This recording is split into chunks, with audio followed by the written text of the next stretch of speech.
I never thought I'd be the kind of woman who'd share intimate details about her marriage with strangers. But here I am, and honestly, I need to get this off my chest because keeping it inside has been eating me alive for months now. My name is Jennifer, and I've been married to Marcus for 8 years. We met in college, fell in love over late-night study sessions and terrible cafeteria coffee, and got married right after graduation. Everyone said we were the perfect couple. And for a while, I believed them. We had everything figured out, or so I thought. The thing is, nobody tells you how hard marriage actually is. They show you the wedding photos, the honeymoon destinations, the Instagram perfect moments, but they don't tell you about the nights you lie awake wondering if you made a mistake.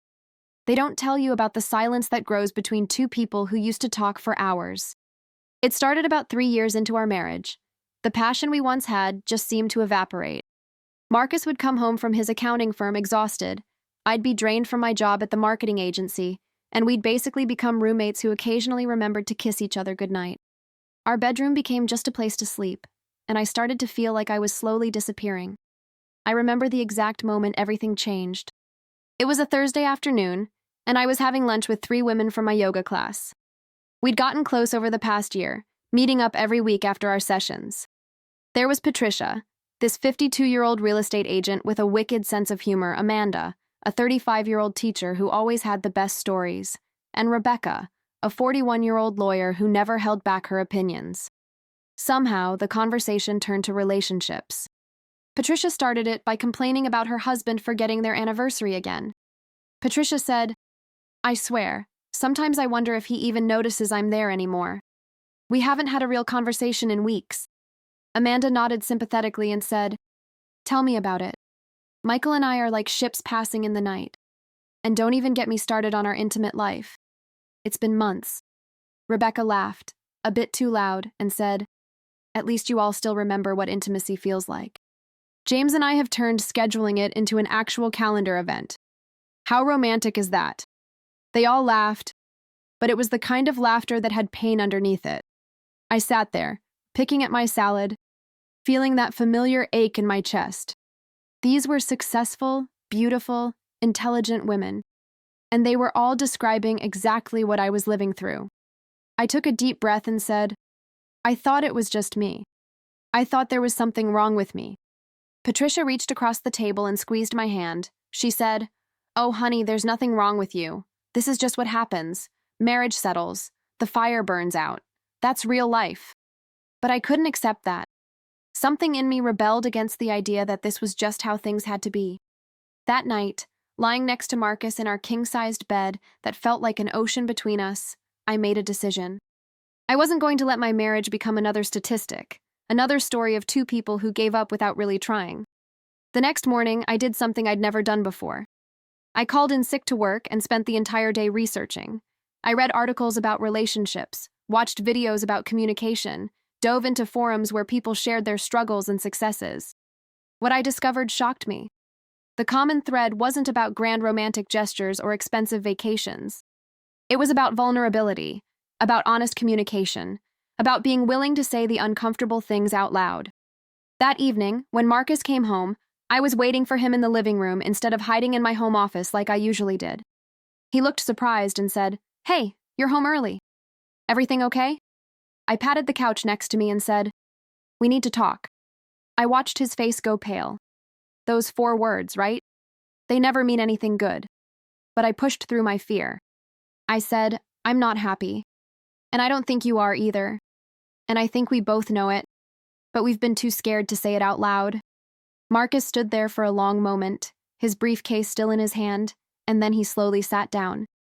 He said, "I've been feeling the same way. I just didn't know how to bring it up." For the next 3 hours we talked, really talked. For the first time in years, we were honest about everything, about how disconnected we felt, about how we'd both been going through the motions, about how scared we were that we'd lost something we could never get back. Marcus admitted something that broke my heart. He said, "I feel like I'm failing you. I don't know how to be what you need anymore. I come home tired, I zone out in front of the TV, and I see the disappointment in your eyes, but I don't know how to fix it." I was crying by then. I said, "I don't need you to fix anything. I just need you to be present." I need to feel like I matter to you beyond being the person who shares your last name." He reached for my hand, and it was such a simple gesture, but it felt monumental. He said, "You do matter. You're everything to me." I think I just forgot how to show it. That conversation was the beginning. We made a pact that night. We were going to fight for our marriage. We were going to be intentional about rebuilding what we'd lost. The first thing we did was start therapy. I know there's still stigma around couples counseling, like admitting you need help means you've failed, but that therapist saved us. Her name was Dr. Chen, and she had this way of cutting through all our defenses and getting to the real issues. In our third session, she asked us a question that changed everything. She said, "When was the last time you were genuinely curious about each other?" We both sat there in silence because we couldn't remember. We'd stopped asking questions. We'd stopped being interested in each other's inner worlds. We'd become so focused on the logistics of life, the bills and the schedules and the responsibilities, that we'd forgotten to actually connect. Dr. Chen gave us homework. Every night we had to spend 20 minutes talking to each other without phones, without TV, without distractions. We had to ask each other one meaningful question and really listen to the answer. It was awkward at first. That first night, we sat across from each other at the kitchen table like we were on the world's most uncomfortable first date. Marcus asked, "What's something you've been thinking about lately that you haven't told me?" I thought about deflecting, giving some surface-level answer, but I'd promised myself I'd be honest. I said, "I've been thinking about how lonely I've felt. Even when you're right next to me, I feel alone. And it terrifies me because I don't know if we can find our way back to each other." I saw tears in his eyes, and Marcus wasn't a crier. He said, "I feel it too, and I hate myself for it because I love you so much. But somewhere along the way, I forgot how to show it." We both cried that night, holding hands across that kitchen table, but it felt like a release, like lancing a wound that had been festering for too long. The changes didn't happen overnight. We had setbacks. There were nights when old patterns crept back in, when we'd catch ourselves retreating to our separate corners. But we kept showing up. We kept trying. I remember one particularly difficult week, about a month into our therapy journey. Marcus had a huge project at work that was consuming him, and I had just landed a major client at the marketing agency. We were both stressed, both exhausted, and we started slipping back into our old ways of just coexisting without really connecting. On Wednesday night of that week, I came home to find Marcus already in bed, even though it was only 8:30 in the evening. He hadn't eaten dinner. He hadn't asked about my day. He'd just retreated. I stood in the doorway of our bedroom and felt that familiar anger rising up. The old me would have turned around, grabbed some leftovers, and spent the rest of the evening alone in my office, silently fuming. But instead, I took a deep breath and sat down on the edge of the bed. I said, "Hey, I know you're exhausted. I know work is killing you right now. But we made a promise to each other, remember? We said we wouldn't disappear on each other anymore." Marcus opened his eyes and I could see the guilt there. He said, "You're right. I'm sorry. I just got home and crashed. I didn't even think about how that would make you feel." I reached for his hand and said, "I get it. I'm stressed too. But that's exactly when we need each other most. When things get hard, that's when we have to work even harder to stay connected." He sat up and pulled me into his arms. He said, "You're absolutely right. I'm sorry. Tell me about your day. I want to hear everything." We ended up talking until after midnight that night. We ordered pizza, sat on the bedroom floor eating it straight from the box, and just talked. About work stress, about our fears, about how easy it was to fall back into bad habits. And we recommitted to each other, right there on that bedroom floor surrounded by empty pizza boxes. That became a pattern for us. Whenever we'd notice ourselves slipping, we'd call each other on it gently but firmly. We'd remind each other of why we were doing this hard work. We'd reconnect, even when it was inconvenient or uncomfortable. One of the biggest breakthroughs came about 2 months into therapy. Dr. Chen introduced us to the concept of emotional bids. She explained that throughout the day, we make small attempts to connect with our partners, little bids for attention or affection or engagement, and how we respond to those bids determines the health of the relationship. She said when your partner shares something with you, even something small, you can turn toward them, turn away, or turn against them. And over time, those responses build up or tear down your connection. She had us do an exercise right there in her office. She asked us to think back over the past week and identify moments where we'd made emotional bids to each other and how we'd responded. I went first. I said, "Yesterday morning, I showed Marcus a meme on my phone that I thought was funny. He glanced at it and said cool without really looking, then went back to reading his news app. Dr. Chen looked at Marcus and said, "How do you think that made Jennifer feel?" Marcus looked stricken. He said, "Like I didn't care. Like what she wanted to share with me didn't matter." Dr. Chen nodded and said, "Exactly. Now, Jennifer, how could Marcus have responded differently?" I thought about it and said, he could have actually looked at the meme, laughed or commented on it, asked me why I thought it was funny, engaged with me for just 30 seconds. Marcus said, "That's such a small thing, though. It seems so minor." Dr. Chen leaned forward and said, "That's the point. Relationships aren't built or destroyed by grand gestures. They're built or destroyed by these tiny moments of connection or disconnection happening dozens of times every single day. When you consistently turn away from your partner's bids for connection, you're telling them they don't matter, that you're not interested, that you'd rather be doing anything else than engaging with them." I felt tears in my eyes because she was describing exactly what had happened to us. Thousands and thousands of tiny rejections over the course of years, building up until we felt completely disconnected. Marcus asked, "So what do we do? How do we fix it?" Dr. Chen said, "You start paying attention. You notice when your partner is making a bid for your attention, and you turn toward them instead of away. Every single time, if possible. And when you mess up, because you will, you acknowledge it and do better next time." I started noticing it everywhere after that session.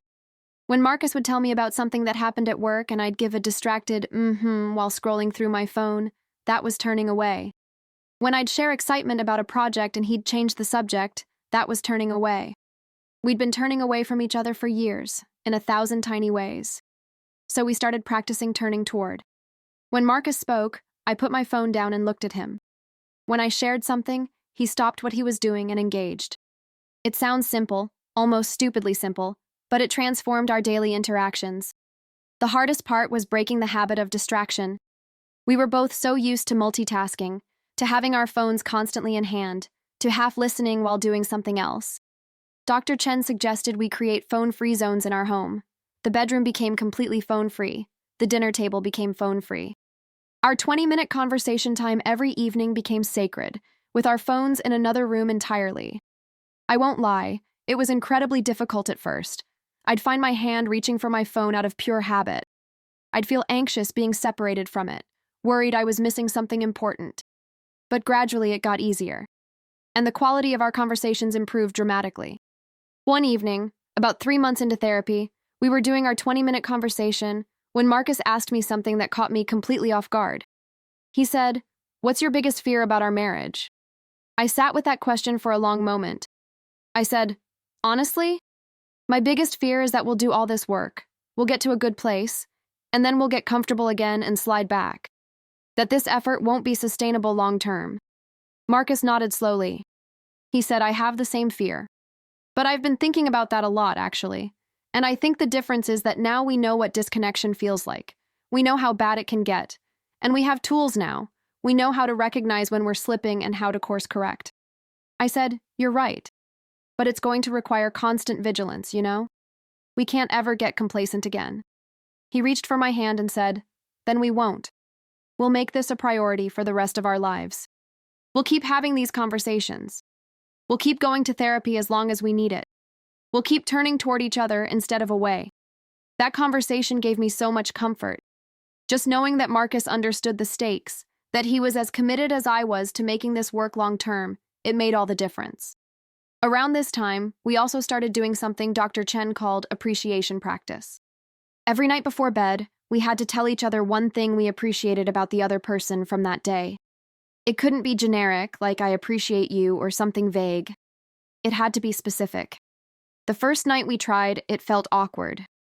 Marcus said, "I appreciate that you made dinner tonight even though you got home late from work." I said, "I appreciate that you noticed I was stressed this morning and made me coffee without me asking." But as we kept doing it night after night, the appreciations became deeper, more meaningful. Marcus said things like, I appreciate how patient you were with me today when I was being difficult about the budget. You could have gotten frustrated, but instead you listened to my concerns and we worked through it together. I said things like, I appreciate how you've been really making an effort to ask me about my work. I know you don't always understand the marketing stuff, but you engage anyway because you know it matters to me. These nightly appreciations started changing how we saw each other. Instead of focusing on what the other person wasn't doing or what was annoying us, we started actively looking for things to appreciate. And when you're looking for the good in someone, you find it everywhere. I remember one night in particular, about 4.5 months into our journey, when the appreciation practice led to a deeper conversation. Marcus had just told me he appreciated how I'd defended him to my mother earlier that day when she'd made a passive-aggressive comment about his career. After he said it, I looked at him and said, for the longest time, I felt like we were on opposite teams, like it was me versus you instead of us versus the problem. But these appreciations are reminding me that we're supposed to be partners, allies, on the same side.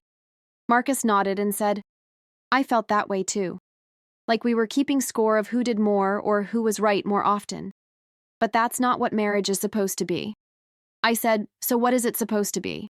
He thought for a moment and said, I think it's supposed to be two imperfect people choosing to build a life together, supporting each other, celebrating each other's wins and comforting each other through losses, being each other's safe place.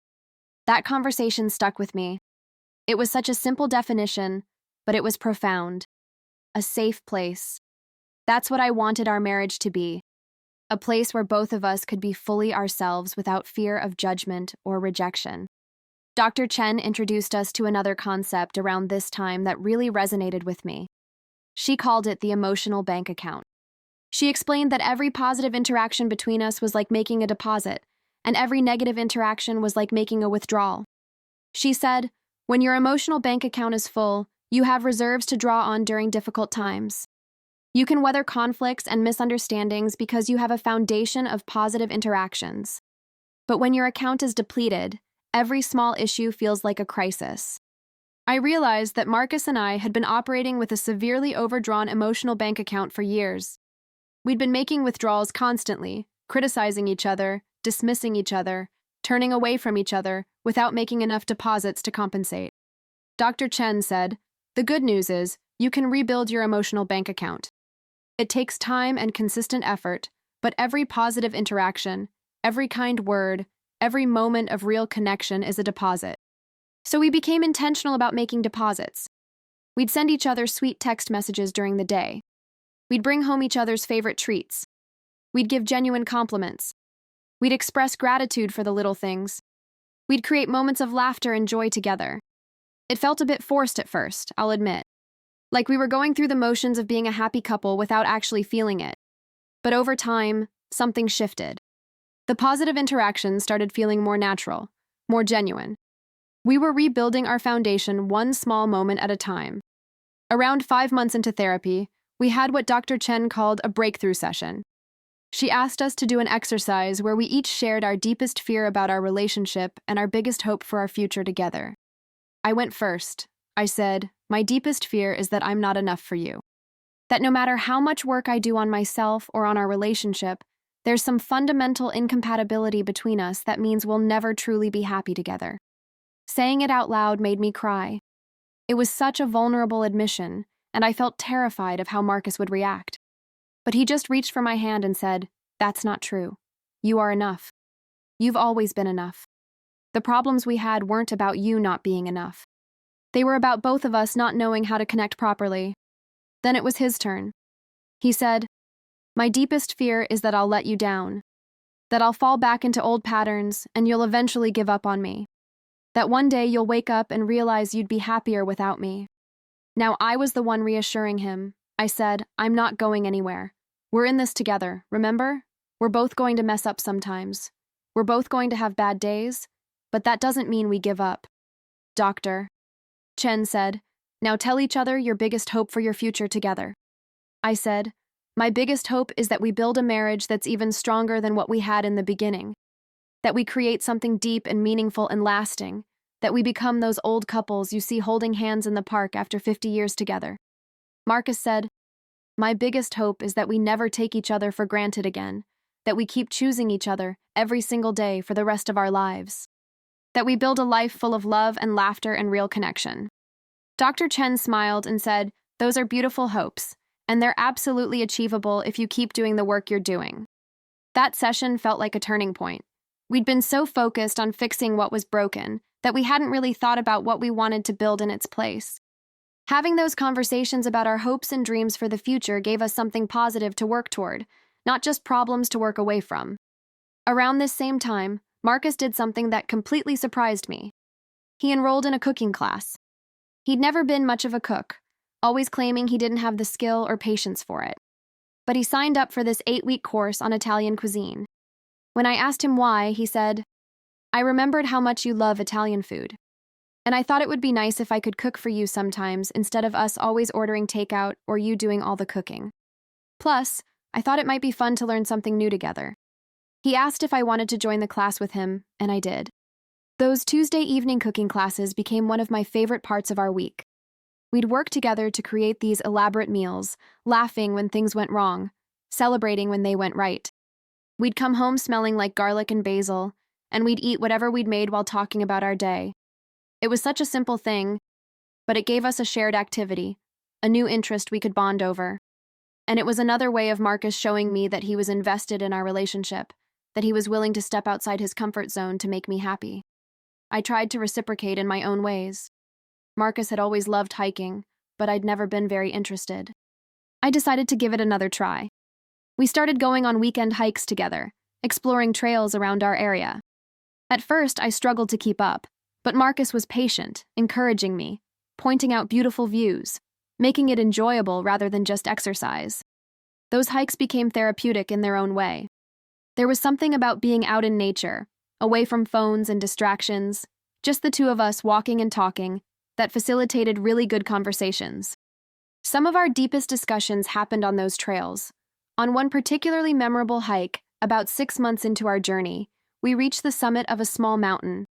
We sat on a rocky outcrop overlooking a beautiful valley, catching our breath and drinking water. Marcus said, "I've been thinking a lot about what Dr. Chen said about marriage being a choice." I said, "Yeah?" He said, "I think for a long time, I took our marriage for granted. I thought the hard work was over once we got married, that we'd just coast from there. But that's not how it works, is it?" I shook my head. I said, "No, it's not. Marriage isn't the finish line. It's the starting line. You have to keep choosing each other, keep working at it, keep growing together." He said, "I'm glad we figured that out before it was too late. I'm glad you were brave enough to say something when you were unhappy." I leaned against his shoulder and said, "I'm glad you were willing to listen, to try. Not every partner would be." We sat there for a long time, just taking in the view, feeling close to each other in a way we hadn't in years. It was a perfect moment, one I'll always treasure. Back in therapy, Dr. Chen started preparing us for what she called the maintenance phase. She said, "You two have made incredible progress. You've rebuilt your foundation, reestablished your connection. Now we need to make sure you can maintain this without my help." That scared me a little. I said, "What if we slip back once we stop coming to therapy?" She said, "That's why we're going to spend our last few sessions giving you tools and strategies for maintaining what you've built. And remember, you can always come back if you need a tune-up. Think of me as your relationship mechanic. You don't need to see me every week forever, but if something starts making a weird noise, come in for a checkup." We both laughed at that analogy, but it made sense. We'd done the intensive work of rebuilding our marriage. Now we needed to learn how to maintain it ourselves. One of the most important tools Dr. Chen gave us was what she called the quarterly review. She suggested that every 3 months, Marcus and I should set aside time for a formal check-in about our relationship. We'd discuss what was working, what wasn't, what we wanted to improve, and what we wanted to celebrate. She said, "This keeps you from drifting. It ensures you're regularly taking the temperature of your relationship and addressing small issues before they become big ones." We had our first quarterly review about 7 months into our therapy journey.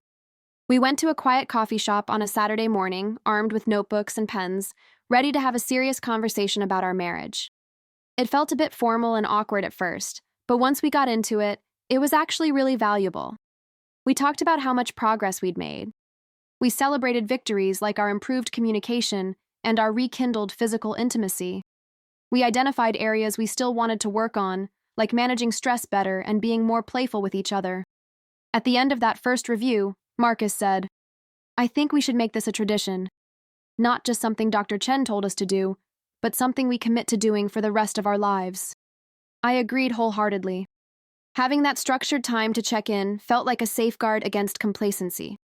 Around this time, I went back to my weekly lunch with Patricia, Amanda, and Rebecca. I'd been so consumed with working on my marriage that I'd actually missed a few weeks, and they were curious about where I'd been. Patricia said, "We were starting to worry about you. Everything okay?" I hesitated, then decided to be honest. I said, "Marcus and I have been going to couples therapy. We realized we were heading toward becoming strangers, and we decided to do something about it." The silence at the table was deafening. Then Amanda said, "How's that going?" I smiled, a real smile. I said, "It's hard, really hard. Some days I want to give up, but we're actually talking to each other again. We're connecting, and I'm starting to remember why I fell in love with him in the first place." Rebecca leaned forward and said, "That's brave. I've suggested therapy to James 100 times, but he refuses. Says real men don't need to talk about their feelings with strangers." Patricia nodded and said, "Same with David. He'd rather let everything fester than admit we have problems." I realized something in that moment. These women, my friends, they'd resigned themselves to unhappiness. They'd accepted that their marriages were going to be empty shells, just going through the motions until death did them part. And I'd almost done the same thing. Amanda said, "So is the therapy helping with everything? Like, all aspects of your relationship?" She gave me a meaningful look, and I knew what she was asking. I felt my cheeks flush. I said, "Yeah, all aspects." The truth was, as Marcus and I reconnected emotionally, our physical connection started to return too. But it wasn't just about that.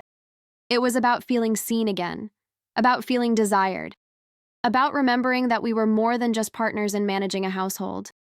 I remember the first time Marcus and I were truly intimate after starting therapy, about 4 months into our journey. It was completely different from the mechanical, obligatory encounters we'd been having before. We were present with each other. We were vulnerable. We actually looked at each other, talked to each other, connected with each other. Afterwards, lying in his arms, I started crying. Not sad tears, but tears of relief and joy and gratitude. Marcus held me tighter and said, "I know. I feel it too." I said, "I forgot what this felt like. I forgot what it was like to feel this close to you." He kissed my forehead and said, "We're going to be okay. We're finding our way back to each other." And we were. Slowly but surely. We were rebuilding what we'd lost. But it wasn't always linear progress. There were setbacks. There were arguments. There were days when we both wondered if all this effort was worth it. One particularly bad fight happened about 5 months into therapy. We were arguing about something completely stupid. I can't even remember what it was now, but it escalated quickly.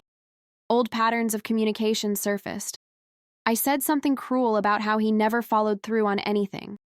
He threw back that I was impossible to please. We were both shouting, both saying things we didn't mean. Then Marcus just stopped mid-sentence. He said, "Wait, what are we doing?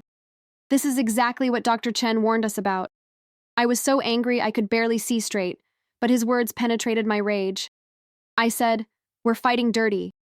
We're attacking each other instead of addressing the actual problem." He nodded and said, "Can we take a break? Cool down and come back to this?" I wanted to say no, wanted to keep fighting until I'd won whatever point I was trying to make. But instead, I said, "Yeah." 20 minutes. We went to separate rooms. I went to our home office and just sat there, breathing deeply, trying to calm down. I thought about what Dr. Chen had taught us about conflict, about how the goal isn't to win, it's to understand, about how we're supposed to be on the same team, fighting the problem together, not fighting each other. When 20 minutes passed, I found Marcus in the kitchen making tea. He handed me a cup without a word, and we sat down at the kitchen table. He said, "I'm sorry for what I said. That was unfair and hurtful." I said, "I'm sorry too. I was being cruel on purpose because I wanted to hurt you. And that's not okay." We talked through the actual issue, which turned out to be about household responsibilities and feeling unappreciated. And we found a solution together, calmly and rationally. But more importantly, we'd proven to ourselves that we could catch ourselves in destructive patterns and course correct. Dr. Chen was proud of us when we told her about that fight in our next session. She said, "That's exactly the kind of awareness I want you to develop. You're going to have conflicts. Every couple does. But the difference between healthy and unhealthy relationships is how you handle those conflicts." She taught us something called the repair attempt. She said, in the middle of an argument, one person needs to have the courage to try to de-escalate, to make a joke, or acknowledge their part, or just ask for a break. And the other person needs to accept that repair attempt instead of rejecting it. She said the ability to make and accept repair attempts is one of the strongest predictors of relationship success. It's what separates couples who stay together from couples who divorce. Marcus and I started practicing this. In the middle of arguments, one of us would say something like, "I think we're getting off track here," or "I'm sorry, I'm being defensive and I need to listen better." And the other person would accept it instead of pushing forward with the fight. It completely changed how we argued. We still had disagreements, but they didn't spiral out of control anymore. We didn't say things we couldn't take back. We didn't use our intimate knowledge of each other as weapons. Around the 6-month mark of therapy, Dr. Chen gave us a new challenge. She said, "I want you to plan a date night every week. Not just dinner in front of the TV, a real date where you go somewhere, do something together, focus on each other." I said, "We're both so busy though. How are we supposed to find time for that?" She said, "That's exactly my point. You find time for work.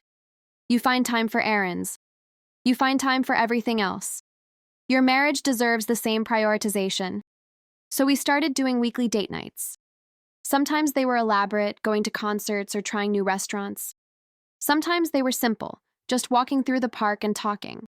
But we committed to it, every single week, no excuses. Those date nights became sacred to us. It was time that was just for us, to reconnect and remember why we were fighting so hard for this marriage. We'd talk about our dreams, our fears, our hopes for the future. We'd laugh together, flirt with each other, enjoy each other's company. One date night stands out in my memory. We'd gone to this little jazz club downtown, something we used to do when we were dating but hadn't done in years. We sat close together in the dim lighting, listening to the music, and I felt Marcus reach for my hand. He leaned close and said, "Thank you." I said, "For what?" He said, "For not giving up on us, for being brave enough to say something when you were unhappy, for dragging me into therapy even though I was terrified, for fighting for our marriage when it would have been easier to just let it die." I squeezed his hand and said, "I had to, because the alternative was unacceptable. I wasn't willing to spend the rest of my life feeling lonely and disconnected. And I knew deep down that you weren't either. We just needed help finding our way back to each other." He pulled me closer and said, "I love you so much. I know I don't always show it the way I should, but I do. You're everything to me." I said, "I love you too. And I'm starting to believe we're actually going to make it." He said, "We are. I'm sure of it now." That night felt like a turning point. We'd been working so hard for so long, and finally, I felt like we were actually succeeding. Like we were on solid ground again. But Dr. Chen warned us not to get complacent. In one of our sessions around the 7-month mark, she said, "You two have made incredible progress. I'm so proud of the work you've done. But the real test is going to be maintaining this when life gets hard. When you have major stressors or changes. That's when couples tend to slip back into old patterns." She was right to warn us. About a month later, my father had a heart attack. He survived, thank goodness, but it was a terrifying time. I spent 2 weeks practically living at the hospital, trying to support my mother while dealing with my own fear and grief. The old Marcus might have shut down during that time, unsure how to help or support me. But this new version of Marcus stepped up in ways that took my breath away. He brought me meals at the hospital. He sat with me in those uncomfortable waiting room chairs, just being present. He called my siblings to coordinate visits. He handled everything at home, so I didn't have to worry about anything except my dad. One Saturday night, about 3 months into our journey, Marcus surprised me. He'd spent the afternoon transforming our bedroom. There were candles everywhere, soft music playing, and he'd actually cleaned and made the bed with fresh sheets. He said, I know we've been working hard on rebuilding. I wanted to show you that I'm committed to this. To us. We spent that evening reconnecting in ways we hadn't in years. But more than the physical intimacy, it was the emotional vulnerability that struck me. We talked, we laughed, we cried a little. We were fully present with each other. Afterwards, lying in his arms, I said, I was so scared we'd lost this forever. Marcus kissed my forehead and said, me too. But I'm starting to believe we're going to make it. The real test came a few weeks later. I got offered a promotion at work, a big one, but it would mean more hours and more travel. The old me would have either turned it down without discussion or taken it and let Marcus find out through my changed schedule. But we'd been working on communication. That night at dinner, I said, I need to talk to you about something important. Marcus put down his fork and gave me his full attention. He said, I'm listening. I explained the promotion, the opportunities it would bring, but also the challenges it would create for our relationship. I said, I want this, but not if it means we slide back to where we were. So I need to know what you think. He was quiet for a moment, and I could see him really considering it. Then he said, I think you should take it. You've worked hard for this, and you deserve it. But let's talk about how we'll handle it. Maybe we need to be more intentional about scheduling time together. Maybe we need to adjust other things, but we'll figure it out together. That word together, it meant everything. I took the promotion. And yes, it was challenging. There were nights I got home late and Marcus had dinner waiting. There were mornings I left before he woke up. But we adapted. We started having phone dates during my lunch breaks. We blocked out Sunday mornings as sacred couple time, no exceptions. We made it work because we both wanted to. At my next lunch with the women, about 6 months into my marriage transformation, I could see the change in their faces when they looked at me. I was happier, lighter. I was glowing in a way I hadn't in years. Patricia said, okay, spill. What's your secret? You look like you're on a permanent honeymoon. I laughed and said, there's no secret. Marcus and I just decided to actually work on our marriage instead of letting it drift. Amanda shook her head and said, it can't be that simple. There has to be more to it. Rebecca added, yeah, I mean, we all try. We all want our marriages to be better. What are you doing differently? I thought about how to explain it. I said, we show up. Every single day we choose each other. We talk about the hard stuff. We're vulnerable with each other. We make our relationship a priority instead of an afterthought. Patricia sighed and said, that sounds exhausting. I said, it is sometimes. But you know what's more exhausting? Being lonely in your own marriage? Lying next to someone every night and feeling completely alone? That's the kind of exhaustion that destroys you. The conversation shifted after that. But I could see something working in their minds. Seeds being planted, maybe. A few weeks later, Amanda called me. She said, I told Michael I wanted us to try therapy.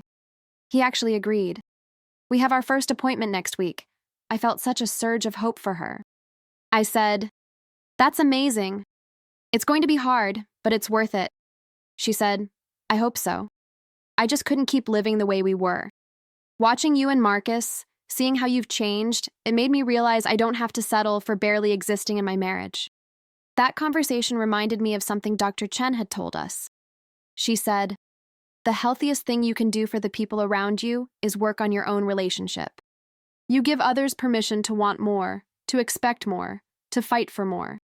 Marcus and I weren't perfect. We still had arguments. We still had days where we fell back into old patterns. But the difference was we'd catch ourselves. We'd call each other out gently. We'd course correct. One night, about 8 months into our journey, we were having dinner when Marcus said something that had been bothering him at work. I found myself reaching for my phone, that old habit kicking in, ready to disengage. But I stopped myself. I put the phone face down on the table, looked him in the eyes, and said, tell me more about that. He noticed. He said, thank you for being present. Such a small moment, but it was full of meaning. Around this time, we decided to take a weekend trip together, just the two of us. No work, no phones except for emergencies, just us reconnecting. We drove to this little bed and breakfast in the mountains, a place we'd talked about visiting for years but never made the time for. On Saturday morning, we went hiking. Not some intense mountain climb, just a gentle trail through the woods. We walked hand in hand, talking about everything and nothing, about our dreams for the future, about memories from when we first met, about the life we wanted to build together. At one point, we stopped at this overlook with a view of the valley below. Marcus turned to me and said, "I need to tell you something." My heart jumped, that old fear creeping in. I said, "Okay." He said, "I'm sorry.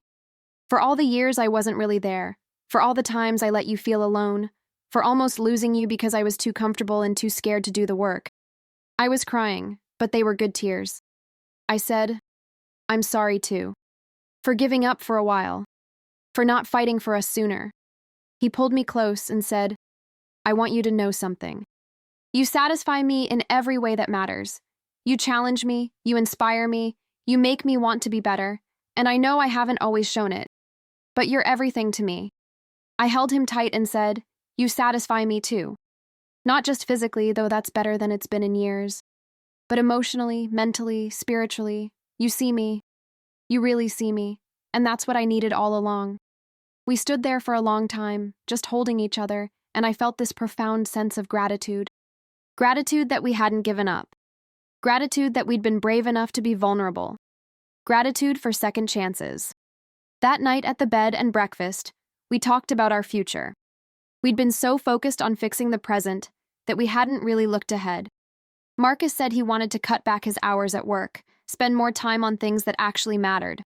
I shared my dream of maybe starting my own consulting business eventually, having more flexibility and control over my time. We talked about maybe starting a family, something we'd put off because our relationship hadn't been in the right place. We talked about growing old together, actually enjoying each other's company instead of just enduring it. When we got back from that trip, I noticed something at work. People commented on how different I seemed.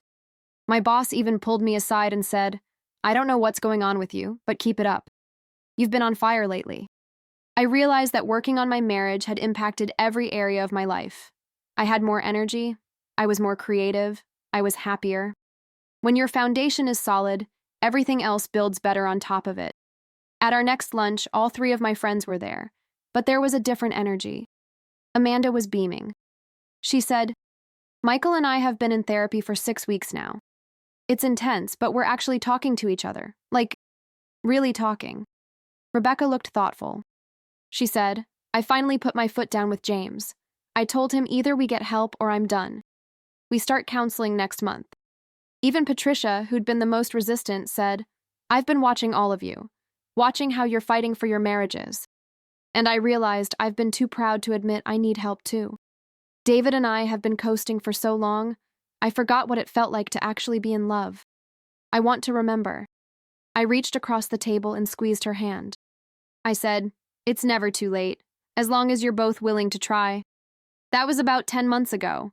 Now, almost a year and a half into our transformation, Marcus and I are in such a different place.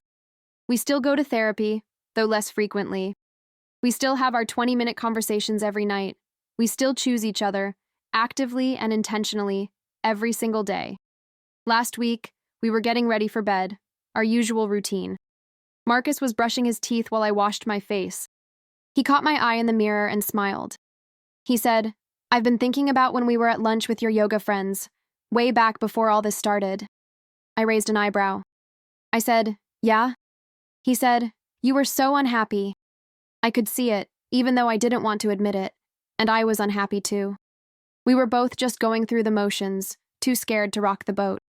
I turned to face him. I said, "I remember. I thought that was just how marriage was supposed to be after a few years. Comfortable but empty." He shook his head and said, "I'm so glad we didn't settle for that. I'm so glad you had the courage to say something." I said, "We both had courage. It takes two people to save a marriage." He pulled me close and said, "You know what I was thinking about? About how you said your friends were complaining about their intimate lives being non-existent. About how they'd resigned themselves to that being normal." I nodded. I said, "I remember. I felt the same way back then." He said, "And now look at us. We're more connected than we've ever been. And it's not just about the physical stuff, though. That's incredible. It's about feeling close to you, about being vulnerable with you, about trusting you with all of me." I kissed him and said, "That's what I was trying to tell them that day. after we'd started working on things, that the intimacy comes from the emotional connection. When you feel seen and valued and cherished by your partner, everything else follows. He said, I hope they all find what we found. I hope they realize they don't have to settle. The truth is, several of them have. Amanda and Michael are thriving now. They send me texts, sometimes sharing their breakthroughs. Rebecca and James are still struggling, but they're fighting, and that's what matters. Patricia and David just celebrated their 30th anniversary, and she told me it was the first one in years where she actually felt happy. I'm not going to lie and say our marriage is perfect now. We still disagree. We still have hard days. Just last week, we had an argument about finances that got heated, but the difference is, we know how to fight fair now. We know how to come back together after conflict. That financial argument ended with both of us apologizing for saying hurtful things, then sitting down and actually creating a budget together instead of avoiding the issue. We turned toward each other instead of away. Marcus has this thing he does now where he leaves me little notes. Nothing fancy, just post-its on the bathroom mirror or stuck to my laptop. They say things like, "You're amazing," or "Thinking about you today," or "Thank you for being patient with me yesterday when I was stressed." I asked him about it once, and he said, I never want you to doubt that I see you, that I appreciate you. Those years when we were disconnected, I took you for granted. I'm never doing that again. I've started doing similar things. I'll text him in the middle of the day just to say I love him. I'll pick up his favorite coffee on my way home from work. I'll initiate conversations about his interests. Things I used to tune out because they didn't matter to me. Because here's what I've learned. Love isn't just a feeling. It's a series of choices you make every single day. It's choosing to be kind when you're tired. It's choosing to listen when you'd rather zone out. It's choosing to be vulnerable when it would be easier to stay guarded. My yoga class has become this informal support group now. Other women have noticed the change in the four of us and started asking questions. We've ended up having these honest conversations about marriage and relationships and what it takes to keep love alive. One woman, her name is Diana, she's been married for 15 years. She pulled me aside after class last month and said, I need to know your secret. My husband and I are barely speaking to each other anymore. We're like strangers living in the same house. I said, there's no secret. There's just work. Honest, vulnerable, sometimes really uncomfortable work. But it's worth it if you both want to save the relationship. She said, I don't even know if he wants to anymore. He seems checked out. I said, there's only one way to find out. You have to ask him, and you have to be prepared for either answer. But living in this limbo where you're both miserable, that's not sustainable. She started crying right there in the yoga studio parking lot. She said, I'm so scared. What if I bring it up and he says he wants out? I hugged her and said, and what if you bring it up and he says he's been feeling the same way and wants to fix it? You can't let fear keep you trapped in misery. 2 weeks later, she texted me. She and her husband had their first therapy session scheduled. She said, I was terrified to bring it up, but he actually looked relieved. He said he's been feeling the same way, but didn't know how to start the conversation. These stories remind me of how close Marcus and I came to becoming just another statistic. How easily we could have drifted apart completely, ended up divorced, or, worse, stayed married, but essentially living separate lives. Last month was our 9th wedding anniversary. We decided to recreate our first date. We went to the same restaurant, even sat at the same table if you can believe it. The owner remembered us and made a big deal about how long we'd been coming there. Over dinner, Marcus reached across the table and took my hand. He said, 9 years ago, I thought I knew what love was. I thought it was butterflies and passion and grand romantic gestures. I squeezed his hand. I said, and now? He said, now I know love is choosing each other when it's hard. It's being honest even when the truth is uncomfortable. It's showing up even when you're tired. It's forgiving each other's mistakes and celebrating each other's wins. It's building a life together, brick by brick, day by day. I felt tears in my eyes. I said, you know what satisfies me most about our relationship now? He said, what? I said, it's not any one thing. It's that I feel safe with you. Safe to be myself, to share my fears, to dream out loud. It's that I know you're committed to us. It's that we're partners in the truest sense of the word. He raised his glass and said, to 9 years down and many more to go. I clinked my glass against his and said, to choosing each other, every single day. The next week, I had lunch with Patricia, Amanda, and Rebecca. We were celebrating because all four of us were in a better place in our marriages than we'd been in years. It felt like a victory. Patricia said, "Remember when we used to sit here complaining about our husbands, about how disconnected we felt?" Amanda laughed and said, "And now listen to us. We sound like newlyweds." Rebecca said, "The difference is we're choosing to be happy. We're not waiting for our partners to magically become different. We're doing the work ourselves and inviting them to join us." I said, "Exactly. I used to think my happiness was Marcus's responsibility, that he was supposed to read my mind and give me what I needed. But that's not how it works." Patricia nodded and said, "We have to be responsible for our own happiness first, and then we can build something beautiful with our partners." We talked about how the changes in our marriages had rippled out into other areas of our lives.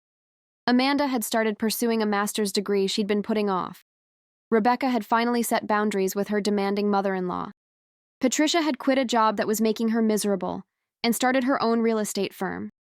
When you feel solid in your primary relationship, you have the courage to make changes everywhere else. You're not using all your energy just to survive your marriage. You have reserves to actually live your life. That conversation stuck with me. That night, lying in bed next to Marcus, I thought about the journey we'd been on, about how close we came to losing everything, about how grateful I was that we'd found our way back to each other. Marcus was reading something on his tablet, and I was scrolling through my phone, and I suddenly stopped. I put my phone down and turned to him. I said, "Can we talk for a minute?" He immediately put his tablet away and turned to face me. That simple act, the way he gave me his full attention without hesitation, it still made my heart swell. He said, "Of course." "What's on your mind?" I said. "I was just thinking about how different things are now. How easy it would have been to just keep drifting, to wake up 20 years from now and realize we'd wasted our entire marriage being disconnected." He pulled me close and said, "We didn't, though. We chose differently." I said, "I want to make sure we never take this for granted, that we never slide back into those old patterns." He said, "We won't, because we know what that feels like now. And we know this is better. This is what marriage is supposed to be." I kissed him and said, "I love you." Not the obligatory, routine kind of "I love you," but the deep, grateful, "I choose you every day" kind of love. He said, "I love you too. And I'm never going to stop fighting for us." That's the thing I wish I could tell every couple who's struggling. Fighting for your marriage doesn't mean you're failing. It means you care enough to try. It means the relationship matters enough to put in the work. Too many people think that if a relationship takes effort, it's not meant to be. They believe in the myth of effortless love, of soulmates who never have to work at staying connected. But that's not reality. Every strong relationship is built on a foundation of consistent effort, honest communication, and mutual respect. Yesterday, I ran into Diana at the grocery store. Remember her, the woman from yoga class who was terrified to talk to her husband? She looked radiant. She said, "I have to tell you, things have completely turned around for us. We've been in therapy for 3 months now, and it's like I'm rediscovering the man I fell in love with." I hugged her and said, "I'm so happy for you." She said, "You know what our therapist told us last week?" She said that most marriages don't fail because people fall out of love. They fail because people stop being curious about each other. They stop asking questions. They stop caring about the answers. I nodded because Dr. Chen had told Marcus and me the same thing. Diana continued, "So now we have this rule. Every night we ask each other one question we don't know the answer to. Last night I asked my husband what his biggest fear was. You know what he said?" I shook my head. She said, "He said his biggest fear was that he'd wake up one day and I'd be gone. That he'd lose me because he was too proud or too stubborn to admit when he was wrong." We both cried, and then we talked for 2 hours. 2 hours. When was the last time we did that? Her story gave me chills because I remembered that feeling. That rush of reconnecting with someone you'd almost lost. That gratitude for second chances. I said, "Hold on to that feeling. On the hard days, when you're tired or frustrated or tempted to fall back into old patterns, remember how it felt to almost lose each other." She said, "I will. Thank you for being brave enough to share your story. You gave me hope when I had none left." Walking home from the store, I thought about how interconnected we all are. How one person's courage to change can inspire someone else to try. how vulnerability breeds vulnerability, how honesty opens doors. Marcus and I are now planning a big trip for our 10th anniversary next year. We're thinking about going to Italy, something we've dreamed about since college but never made happen. But more than the destination, I'm excited about the journey, about continuing to grow together, about building a life that's rich with connection and meaning.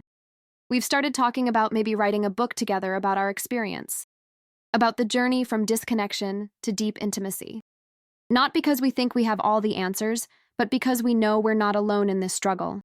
There are millions of couples out there right now, lying next to each other in bed, feeling utterly alone. And maybe our story could give them hope.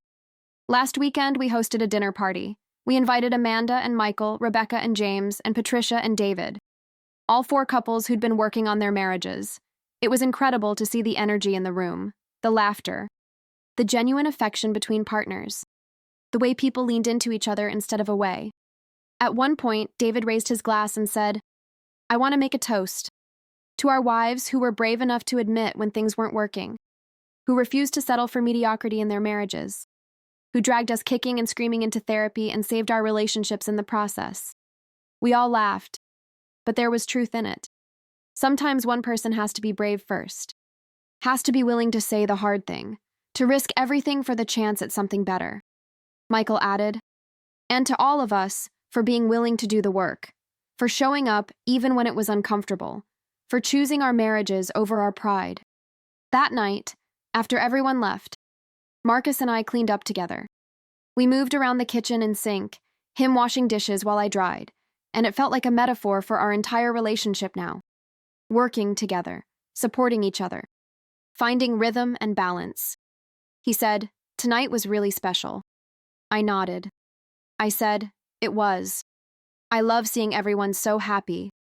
He said, "I was thinking about where we all were 2 years ago, how miserable we all were, how hopeless it seemed." I put down the dish towel and turned to face him.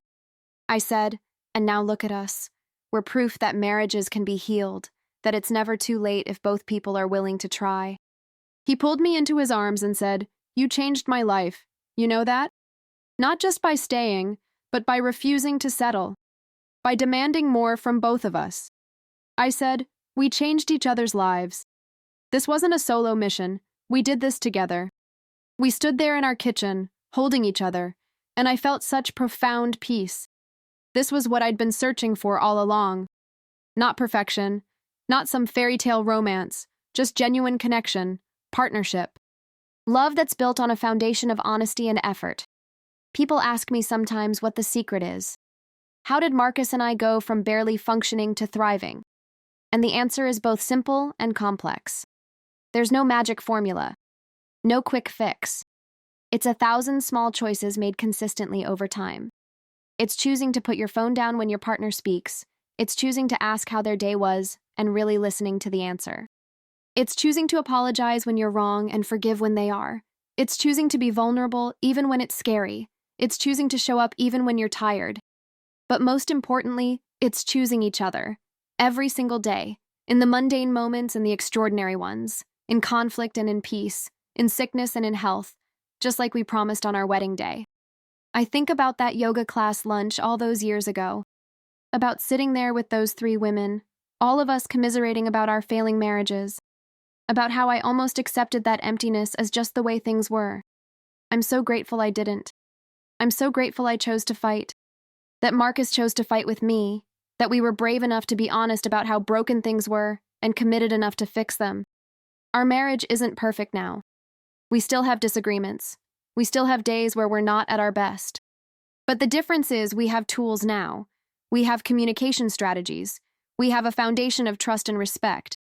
We have the knowledge that we can get through hard things together. And when those women at yoga class make comments now about how lucky I am or how I must have found the perfect husband, I smile and tell them the truth. Luck has nothing to do with it. And Marcus isn't perfect. Neither am I.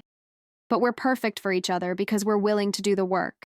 I tell them about the therapy sessions where we both cried, about the uncomfortable conversations we've had, about the times we wanted to give up but pushed through anyway. I tell them that satisfaction in marriage, in any relationship, doesn't come from finding the right person. It comes from being the right person and building something beautiful together. Some of them get it. Some of them are inspired to make changes in their own relationships. Others aren't ready yet, and that's okay too. Everyone's journey is different. Everyone has to reach their own breaking point before they're willing to change. But I plant seeds wherever I can. I share our story. I'm honest about the struggles and the victories, because I know there's someone out there right now who needs to hear that it's possible, that marriages can be saved, that love can be rekindled, that it's never too late to choose differently. Marcus and I still do our 20-minute conversations every night, still ask each other meaningful questions, still prioritize our connection above everything else except our safety and well-being. It's non-negotiable now. It's as essential as breathing. And you know what? He satisfies me. Completely. Not just physically, though that aspect of our relationship is better than it's ever been, but emotionally, intellectually, spiritually. He sees me, he values me, he chooses me, and I do the same for him. That's what I tried to tell those women at lunch when they were shocked by my transformation. That's what I tried to explain when they asked what Marcus had that their husbands didn't. He doesn't have anything special except the willingness to show up, the courage to be vulnerable, the commitment to do the work.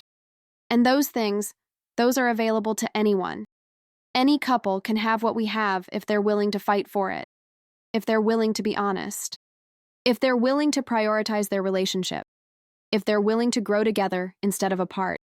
Looking back now, I can see how every challenge we faced was actually an opportunity. Every moment of disconnection was a chance to reconnect more deeply. Every argument was a chance to understand each other better. Every failure was a lesson in how to do better next time. I wouldn't change our journey even if I could. Yes, those years of disconnection were painful. Yes, I wish we'd addressed our issues sooner. But going through that struggle together, coming out the other side stronger, it bonded us in a way that easy love never could have.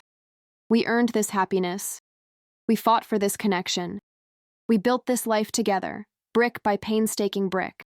And because we know what it cost us, because we remember how close we came to losing it all, we don't take a single moment for granted.